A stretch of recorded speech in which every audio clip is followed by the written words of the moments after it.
Good morning, students. I welcome you all to this part of the video on प्रबंध संचालक या managing director. इसके पहले हमने प्रबंधक के बारे में पढ़ा, नहीं सॉरी, डायरेक्टर्स के बारे में पढ़ा, संचालकों के बारे में, वो कौन होते हैं, क्या कार्य करते हैं, किस तरह से उनकी नियुक्ति होती है, उनके कर्तव्य क्या है और उनके अधिकार क्या है. डायरेक्टर्स कौन होते हैं, उनकी अपॉइंटमेंट कैसे होती है, उनके पावर्स और ड्यूटीज़ क्या है और वो मैनेजमेंट में उनकी क्या पोजीशन है, ये सब हमने पढ़ा था. अब मैनेजमेंट में, कंपनी के प्रबंध में संचालकों के अलावा कुछ और महत्वपूर्ण व्यक्ति भी होते हैं और उनमें से एक है प्रबंध संचालक या मैनेजिंग डायरेक्टर. तो सबसे पहले हम समझ लेते हैं कि ये इसका अर्थ क्या है या ये प्रबंध संचालक कौन होता है. तो कंपनीज एक्ट का जो सेक्शन 226 है वो एक प्रबंध संचालक की परिभाषा देता है. तो ये एक ऐसा व्यक्ति है जिसे, अब यहाँ पर 3-4 पॉइंट्स है जो आपको ध्यान रखने हैं, एक एक करके हम इसको लेते हैं.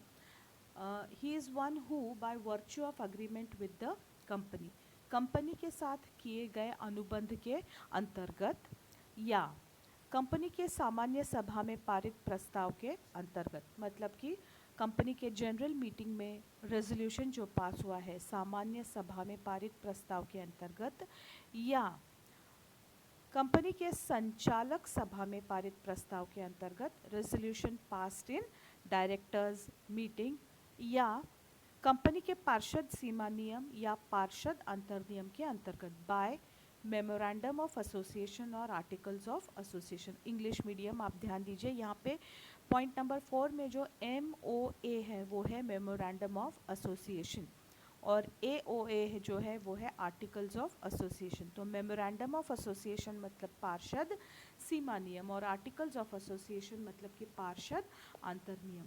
तो एक बार ये चार फिर से पढ़ते हैं. इसमें क्या होता है, ये एक ऐसा व्यक्ति है जिसे कंपनी के साथ किए गए अनुबंध के अंतर्गत by virtue of agreement with the company, by resolution passed in general meeting सामान्य सभा में पारित प्रस्ताव के अंतर्गत, by resolution passed in directors meeting संचालकों की सभा में पारित प्रस्ताव के अंतर्गत, या कंपनी के पार्षद सीमा नियम मेमोरेंडम ऑफ एसोसिएशन या पार्षद अंतर नियम आर्टिकल्स ऑफ एसोसिएशन के अंतर्गत उसे क्या प्राप्त है, he has substantial power of management, उसे प्रबंध में व्यापक अधिकार प्राप्त है. तो एक ऐसा व्यक्ति जिसे इन चारों में से किसी एक के अंतर्गत प्रबंध में व्यापक अधिकार यानी कि सब्सटैंशियल पावर ऑफ मैनेजमेंट दिए गए हैं, उसे हम प्रबंध संचालक या मैनेजिंग डायरेक्टर कहते हैं. अब ये एक और क्वेश्चन यहाँ पर आता है कि सब्सटैंशियल पावर या व्यापक अधिकार मतलब क्या. तो व्यापक अधिकार मतलब जैसे अधिकार संचालकों के होते हैं कंपनी को चलाने के लिए, वैसे ही महत्वपूर्ण अधिकार उस प्रबंध संचालक को, मैनेजिंग डायरेक्टर को दिए गए हैं.